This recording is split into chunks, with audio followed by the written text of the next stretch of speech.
Here we go with section 2. This is part of section 2 for the study guide. You guys can talk, it's okay, it doesn't matter.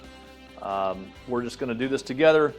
And to start with, we've got column A, column B. We've got types of reactions. Trying to figure out what types of reactions we have. For number 1, we've got Q plus XZ yields X plus QZ. What kind of reaction is that? Single replacement reaction. All right. Now for number 2, we've got Q plus Z yields QZ. What kind of reaction is that? Good. Synthesis reaction. Synthesis reaction. Okay? Then we've got QZ yields Q plus Z. What kind is that? Decomposition reaction. Decomp. Okay? Remember, synthesis reactions and decomp reactions are the exact opposite of one another. Okay? And then the last one, we have QT plus XZ yields QZ plus XT. Exactly. That's a double replacement reaction. All right? Very good. That's the first part. Let's move on to the second part. Number 5, does the following equation represent a combustion reaction, a synthesis reaction, or both? And explain your answer. It is combustion. It's both. We've got carbon combining with oxygen and forming carbon dioxide. Yeah, there is energy involved though, isn't there? Energy is involved, which is one of the things that's involved in the combustion reaction. Also, we have oxygen as one of the reactants. Okay? So oxygen is one of the reactants. Energy is involved. This is definitely combustion. But as we can see, we have two small things becoming a bigger thing. And that is synthesis. So is it the energy that makes it combustion? Yep. Oxygen is a reactant, and energy as one of the products involved. Why is it sometimes incorrect to state that a compound is broken down into its component elements in a decomposition reaction? Anybody? Think really, really nitpicky here. Doesn't always go down all the way to the elemental state. Here's an example. We can decompose calcium carbonate to form calcium oxide and carbon dioxide gas. Obviously, those are not elements, are they? They are smaller compounds from a larger compound. So in this case, decomp did not result in elements, but rather compounds. You get it? We're just being nitpicky there. Number 7, when soap is added to hard water, solid soap scum forms. Okay, solid forms. When water is added to baking powder, carbon dioxide bubbles form. When lemon juice is added to household ammonia, water is one of the products. Tell how you know a double replacement reaction has occurred in each case. Because any one of these that form is proof that a double replacement reaction has occurred. If you have a solid form, a gas form, or a liquid forming, that's proof of a double replacement reaction. Finally, explain how you can use the activity series to determine whether a single replacement reaction will occur. Remember the activity series? The activity series was that series of metals, right? And we had a certain order that they were in. Remember that? I've got one on the video. It's really, really good. It even has this same sweater in the video. It's crazy. If I have lithium reacting with rubidium chloride, the lithium will replace that rubidium and make lithium chloride and leave rubidium out. Okay? This will happen because lithium is above rubidium on the activity series. But if I have sodium and lithium chloride, the sodium will not push the lithium out. It's lower on the activity series than lithium is, so this is no reaction. Okay? So if a metal is more reactive than a metal in a compound, then the reaction will occur based on the activity series. If it's not, no reaction will occur. Okay, so here's our activity series for the next portion. This is the top of the series. It goes down this way and then reconnects here. I'm just giving us a full activity series to work with. Now, these ones that are in red here, those actually are so reactive they will react with water. They will replace the hydrogen in water in a single replacement situation. The next set, the ones in orange, will not replace hydrogen in water. They will, though, replace hydrogen in an acid, like hydrochloric acid. So they will react with acid, but not water. And then here's hydrogen right here, which, it's not going to react with itself, obviously. These guys won't react with water or acid. Okay? And so gold would be the least reactive of all of them. Examine each of the following pairs of potential reactants. Use reactivity series to help you decide whether or not a reaction would occur. If a reaction does occur, write the balanced equation. If no reaction occurs, write no reaction. The first one is calcium and water. Is that something that will occur? Where's calcium? Yes, it's right here. Calcium will react with the hydrogen in the water. I'm going to write it this way so we can see the OH group here. And it will replace that hydrogen and give us calcium hydroxide and hydrogen gas. All right. Now, realize that calcium is a +2 charge, isn't it? And the hydroxide ion is a -1. That's the reason why I have to make CaOH2. Okay? When I balance this, I have one calcium, good. One hydrogen, remember that little trick we're using. One hydrogen here, 2 here. So I'll put a 2 right there. That also gives me the 2 hydroxide groups that I need, and the 2 hydroxide groups are there. This is balanced then. Okay? Calcium will react with water. What about magnesium and water? No.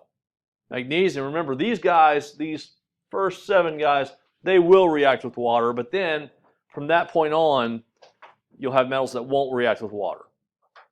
Magnesium won't, all right, so no reaction there. Rubidium and lithium chloride. Oh, I actually did this earlier, didn't I? Rubidium and lithium chloride. Here's rubidium. So we got this. Rubidium plus lithium chloride. Will anything happen there? No, because you guys can talk. It's okay. No, rubidium is not strong enough to push lithium out. So this is a no reaction also.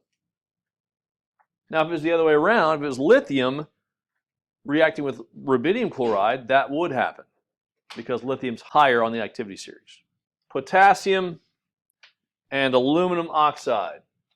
Potassium and aluminum oxide. Oh boy, what's aluminum oxide? All right, we got aluminum with a +3 charge. It's in group 13. Oxide is -2. It's in group 16. Swap and drop, and we get Al2O3. Will that react? Yes, it will. Potassium's up near the top. Aluminum is about midway down there, and so we will have a replacement situation. Now, potassium is in group 1. It has a +1 charge. When I swap and drop these, I get K2O. And then what's left over? Aluminum. Okay? Now, let's balance this. And we may have to go a little back and forth on this. I'll go ahead and warn you. Start with the potassium. 1 potassium here, 2 here. All right, I put a 2 up front. 2 aluminums here, 1 here. Put a 2, that's right, put a 2 over here. 3 oxygens here, 1 here. So I put a 3 here, and then Cassidy said I need to go back and change this, don't I? Because now I have 3 times 2, 6 potassiums, and she's right. So I've got 6K there. And now that's balanced. Silver and calcium nitrate. Will that happen? It will not. Look here, silver's way down here. Way down here, calcium's way up here. So that is a no reaction. That will not happen. These react with water, are so strong that they'll replace hydrogen in water.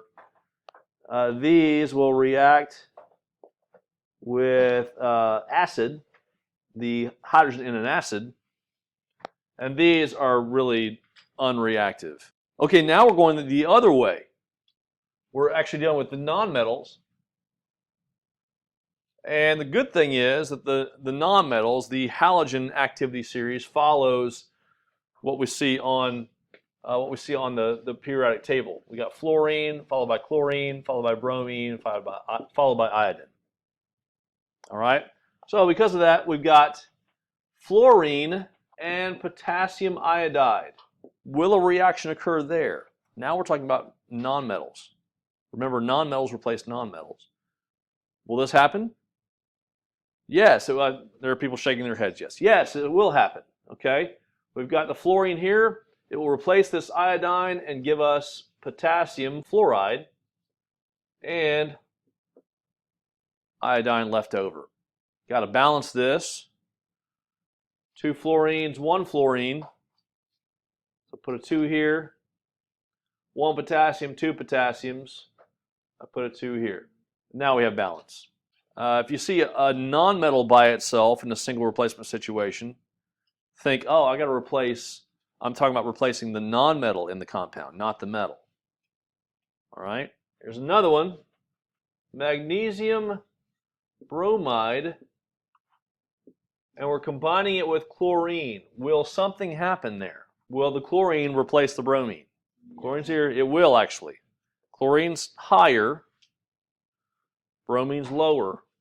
So it will replace this bromine and give us magnesium chloride with bromine left over. Any balancing here? No, we're good. It's already balanced, didn't it? It's kind of a cool reaction because when you take this magnesium bromide, it's aqueous, it's in the water, it's in the solution. You bubble chlorine gas through it, you're going to see all of a sudden that solution turn brown. The reason is because now you have chlorine combining with the magnesium, but bromine is kicked out. Bromine in its natural state is a brown liquid, which is really interesting. So all of a sudden this brown liquid appears. And then the last one we have copper and iron 3 sulfate. We're back to the metals now. Copper and iron 3 sulfate. Will that happen? No, it will not. Here's copper down here, and here's iron. Now remember, this goes underneath all this, right? This part goes underneath all that. Iron's here, copper's way down here, so this will not happen. No reaction. All right, for the next part, match an example of the chemical reaction in column A to the types listed in column B. List all types from column B that apply. Okay, you may have more than one in some of these. The first one says aluminum lawn furniture becomes coated with a layer of aluminum oxide when it is out in the air. What's the aluminum reacting with, by the way? Oxygen in the air, yeah. So what kind of reaction is this then? Synthesis. Good. Do your grandparents have any of those old lawn chairs that are aluminum? They got that like little haze on them. That's what that is, aluminum oxide. All right? How about, oh, we just talked about this one. Chlorine gas is bubbled through a calcium bromide solution. The result, or the solution turns brown, the color of bromine. What kind of reaction was that? We just talked about it, except we were using magnesium bromide instead. Single replacement. Lime is added to acid water in a lake. Lime is a type of base. Acid and base reaction. The result is water and a salt form. What is it whenever we have a liquid that forms usually water? That's one of the proofs of something. Double replacement reaction. Okay? Lime and an acid get together, they form a salt and water. That's a double replacement reaction. It's a specific type. Anytime you have an acid-base reaction, it's called a neutralization reaction. Neutralization reaction. All right, next we have propane is a common household fuel. When it's burned, water and carbon dioxide are produced. When it's burned, propane. So we have C3. So we have C3H8, oxygen, and CO2. H2O are the result. What is that? That is, of course, a combustion reaction. Okay. Next we have steel wool burns. Steel wool burns, forming an iron oxide. Steel wool is just basically made of iron, and it forms an iron oxide. All right, so we have oxygen there, and iron forming iron oxide. What is that? Well, it burns, doesn't it? In this case, yes, oxygen is involved. There's energy involved, and so that's combustion. But also we can see two small things making a bigger thing, and that is synthesis. So it's both. When an electric current is passed through molten potassium bromide, you get potassium and bromine that come from that. Here we have a big thing making two smaller things. That is a decomposition reaction. Decomp. And then finally, when we have solutions of sodium iodide and lead 2 nitrate that react together, a beautiful yellow precipitate forms. We call that lead 2 iodide. Whenever a solid forms, that's one of the evidences of a double replacement reaction. That's what this is. All right, this is the back page of section 3, the very back page of the study guide. We have predict the products for each reaction in column A, write the formulas for these products on the product side of each equation. In the space to the left, write the letter of the choice from column B that indicates what type of product is produced during this reaction shown in column A. Write as many choices that apply. We may have more than one. By the way, it says compounds of group 1 metals are never precipitates. And it says that hydrogen sulfide and carbon dioxide are gases. That's important too. The first one, we have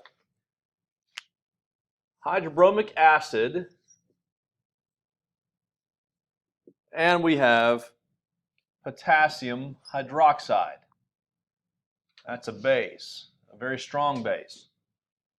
What do you think our possible products will be? Well, we're basically switching these guys, aren't we? So K will be with Br and H with OH. So we get potassium bromide, and we get, I'm going to write it this way, water, right? Now, water is a liquid. That's our proof of our double replacement reaction. In this case then, C is the answer, water. But these would be the products involved. Now, anything with a group 1 metal is going to be aqueous. That's what they're saying there in the instructions. So this is our result, basically. KBr, aqueous, and water, a liquid. But that would be C. The answer would be water as being proof of that double replacement reaction. The next one we have nitric acid. It's a strong acid. And we have sodium carbonate, Na2CO3. It's also aqueous. What are our possible products here? Again, we're going to switch these guys around.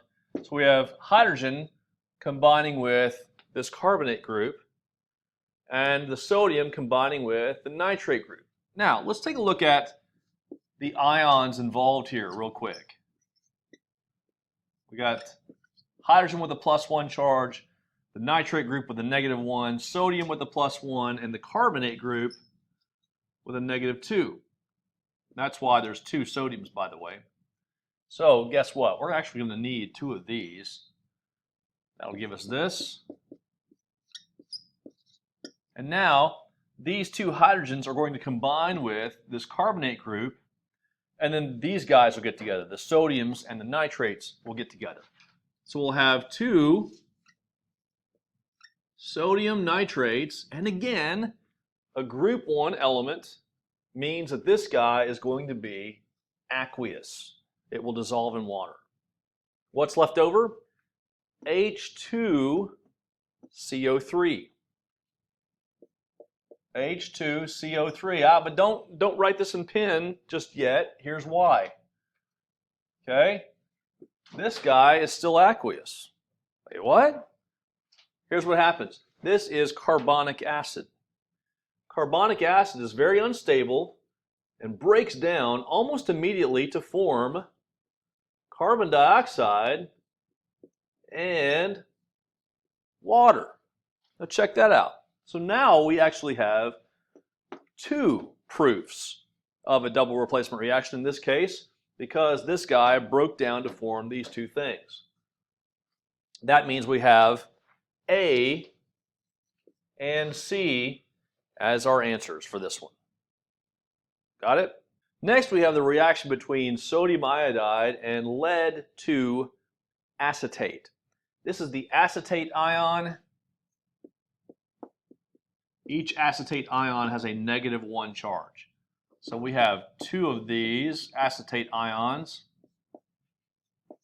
combined with the 1 lead 2 ion. Then over here we have sodium and iodide, right? Oh, look at that. We have another situation here where there's 2+ here. We're going to need 2 of these, aren't we?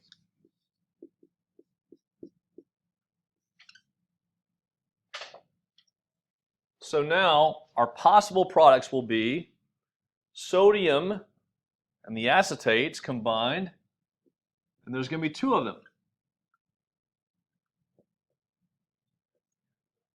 So there's sodium acetate. Again, there's that group 1 metal being involved here, which means that this thing is going to be aqueous. And then we have lead 2 iodide. And lead 2 iodide is a beautiful yellow solid. That's our proof of a double replacement reaction. We have a solid here, and that is letter B, a precipitate. Next we have cesium hydroxide. And again, we talked about this a little bit in class. Anytime you have a metal, especially a reactive metal like cesium, and a hydroxide group, that is a strong base. This is sulfuric acid. We know it's an acid, right? Because we have an H on the beginning here. We have a base and an acid then. What will our products be? Right, they're going to be a salt, a type of salt, and water. So water is definitely going to be involved in this, isn't it? Now, let's kind of break this apart a little bit and see what we have. We have cesium with a +1 charge, the OH group with a -1 charge. We have 2 hydrogens, don't we? And sulfate group with a -2 charge. Once again, we have 2 of these, only 1 of these, and this has a -2 charge. So we're going to need 2 cesiums, aren't we? Which means we need 2 hydroxides as well. And now we can make our products on the other side. Here I'm going to have my hydrogens combining with my hydroxide groups, 2 waters, and CS2SO4.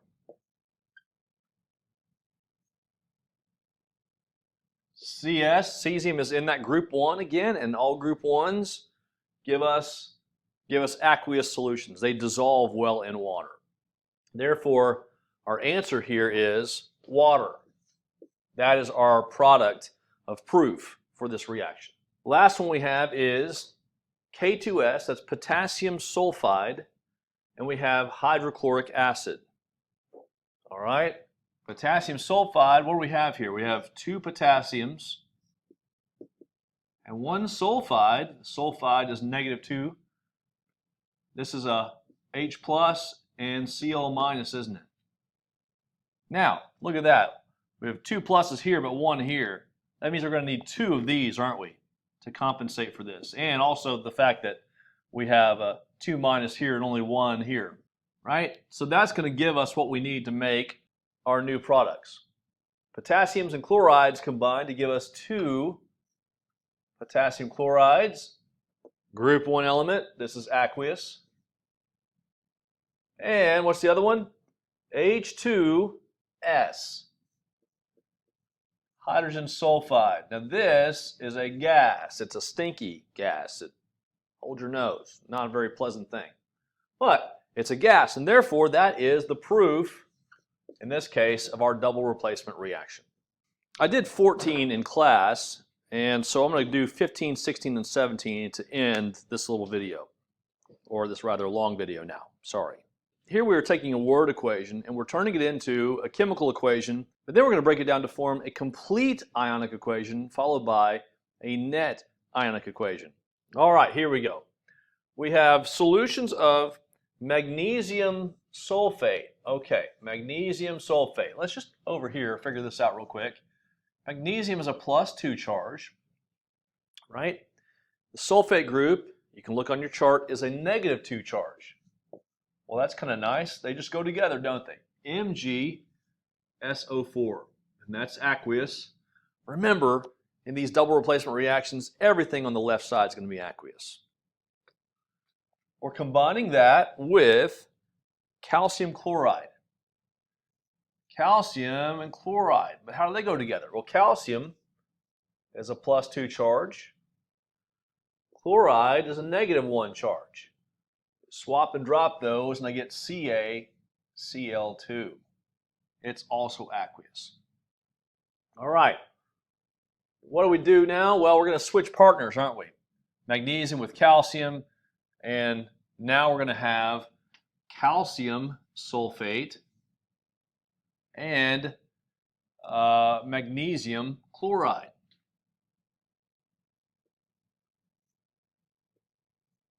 But which one is soluble, which one is aqueous, and which one is our solid? That's where we use our solubility chart. Now you'll have one available to you to do this. But when we look at that solubility chart, we will see that calcium and sulfate, when they get together, form a solid.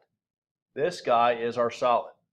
That means this guy is aqueous, and that is indeed the case. Magnesium chloride is soluble in water. Let's make sure we have balance here. 1 magnesium, 1 magnesium, 1 sulfate, 1 sulfate, 1 calcium, 1 calcium, 2 chlorides, 2 chlorides. We're good to go. Let's start then working on our complete ionic equation. Here's how that works. Everything we see that's aqueous, we're going to break down into its ionic components. But the things that are solids or liquids or gases, we're going to leave alone. We're not going to break them apart. Let's start here. We have, I'm going to write them out real quick to show what we have.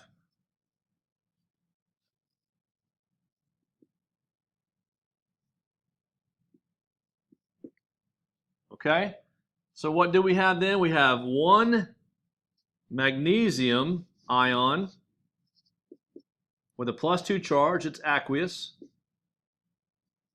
We have 1 sulfate ion, and by the way, I don't actually have to put these 1s here. I'm just doing it to kind of help us out a little bit.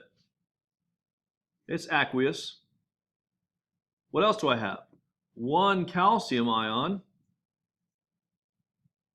+2 charge, it's aqueous, and 2 chloride ions, and they're aqueous.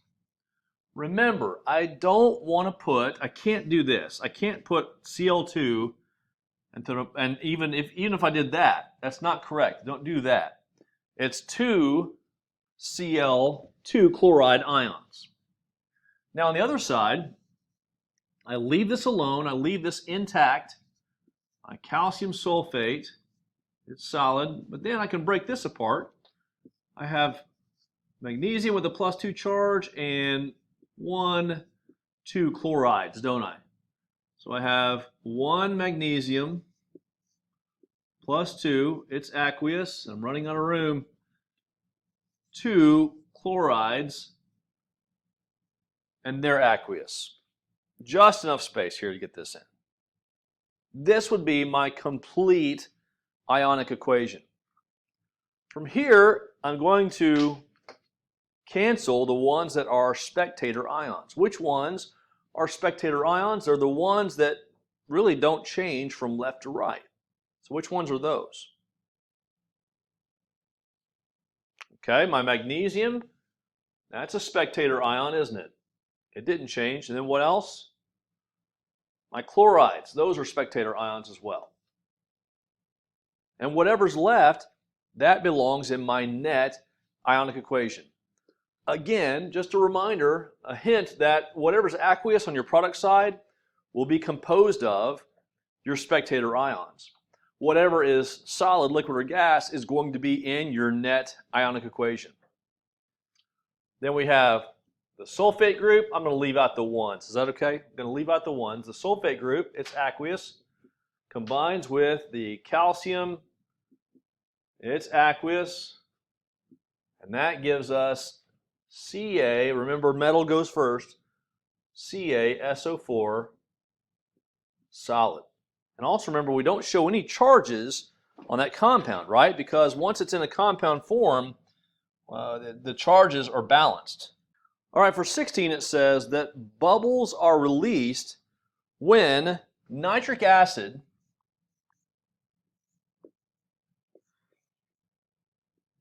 is added to a potassium carbonate solution.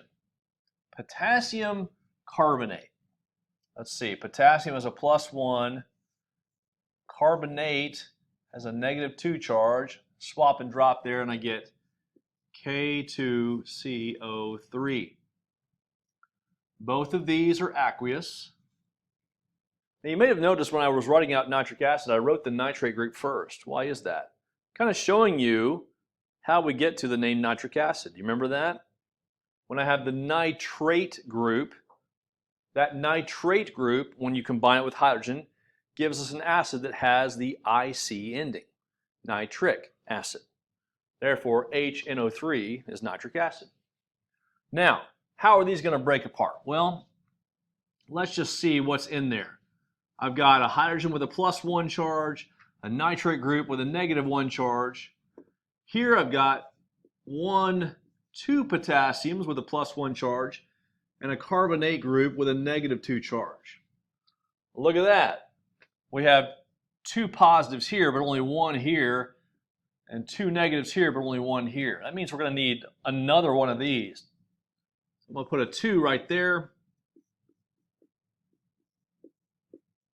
And again, this part of it right here, you don't have to do that if you don't want to. I only do that to show you the actual components that are involved in these compounds. Now, what are my products going to be? I'll switch these around, won't I? So I'll have potassium combining with the nitrate group, and there's going to be 2 of them. 2KNO3. Hey, once again, we see this group 1 metal involved. Group 1 metal means this guy is going to be aqueous, going to dissolve in water. By the way, anytime your compound has a nitrate in it as well, nitrates are really good with water also. So anything with the nitrate group in it is going to be aqueous. Then I have hydrogen combining with the carbonate group. That gives me, I'm going to put it up here for a second. H2CO3. But remember, we did this a little bit earlier, didn't we? Carbonic acid, it breaks down to form carbon dioxide and water. So two things in my product side that are going to stay around, aren't they? I'm not going to be able to break apart to form the little components. While we're at it, let's make sure we break this apart. We've got potassium 1, potassium 2, and nitrate 1 and nitrate 2. Now we're ready to form our complete ionic equation. Let's do that. I have 2 hydrogen ions, and they're aqueous, both with a +1 charge, plus 2 nitrate ions, each with a -1 charge, and those are both aqueous. I have 2 potassium ions. Both are aqueous, and they both have a +1 charge. Again, don't put H2 here. Don't do that, and don't do K2, right? We do 2 of those ions, 2 of the hydrogen ions, 2 of the potassium ions. Then I have a carbonate ion. If you don't mind, I'm not going to put the 1s anymore. I did that first time, but the 1s are now understood. Here are my reactants. Let's go to the product side. I have 2 potassiums. And once again, what do we know about the thing that's going to be aqueous? It's composed of our spectator ions, isn't it? And 2 nitrate groups.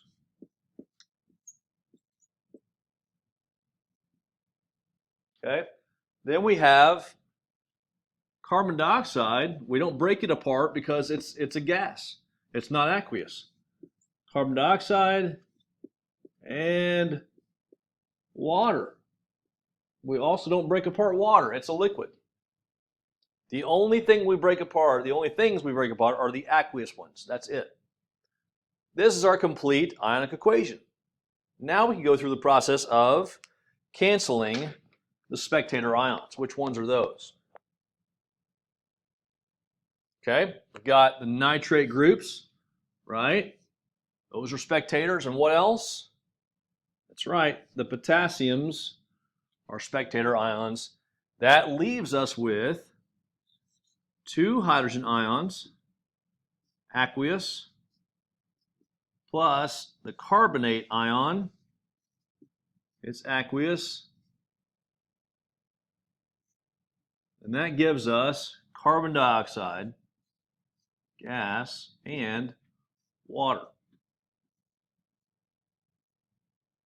Okay?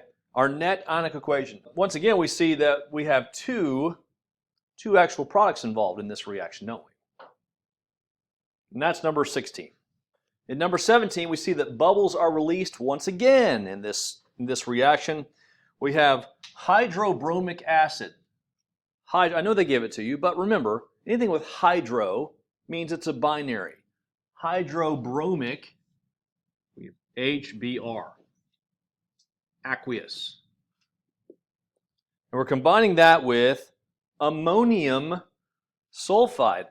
There's that tricky ammonium ion. Ammonium, when we look at the chart, ammonium is one of our only positive polyatomic ions that we deal with. It's the NH4 ion, and it has a +1 charge. Sulfide is sulfur with a -2 charge. So if I swap and drop, I get NH4, 2. I need to use 2 of those, so I put them in parentheses, don't I?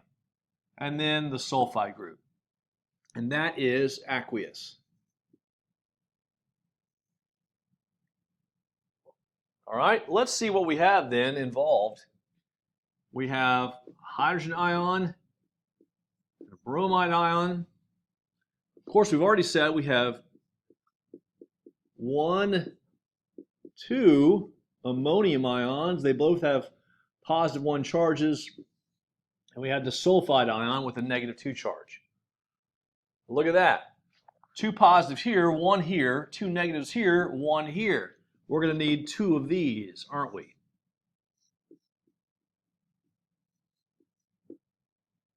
And now we can form our products. Hydrogen will go with the sulfide, and we'll get H2S. As we saw before, hydrogen sulfide is a gas. Then what's the other one? We've got NH4 with the bromides. We have 2 of those. 2 NH4 Br. You can use your chart for this, but as it just so happens, anything with ammonium in it is going to be soluble in water. This guy is aqueous. Remember, soluble means it dissolves in water. So therefore, that's an aqueous compound. Let's break these down. We've got 2 NH4 groups and 2 bromides, don't we? This one, however, we do not break apart, do we? Because it's a gas. It stays. Let's make our complete ionic equation. We have 2 hydrogens plus 1 charge, aqueous, 2 bromide ions with a -1 charge each, aqueous, 2 ammonium ions plus 1 charge each, and they're aqueous, and a sulfide ion with -2 charge, and it's aqueous. On the other side, we have hydrogen sulfide. Keep it there. And we have 2 ammonium ions with a +1 charge each, and they're aqueous. 2 bromide ions, -1 charge each, and aqueous. That's our complete ionic equation. Now all we do is cancel the spectator ions, and we can write our net ionic equation. So what are they? What are the spectator ions in this case? Right? The bromides are spectator ions, and the ammonium ions are spectator ions. Once again, remember that whatever is aqueous on the right side, that's composed of your spectator ions. And then whatever is a solid, liquid, or gas is going to remain in your net ionic equation, which we'll write right here. What do we have left? 2 hydrogen ions, and they're aqueous, plus a sulfide ion, and it's aqueous, yield for us hydrogen sulfide gas. There you go. That's the end of 17, and that's the end of this study guide. I hope this has been helpful to you. Let me know if you have any questions. God bless, guys.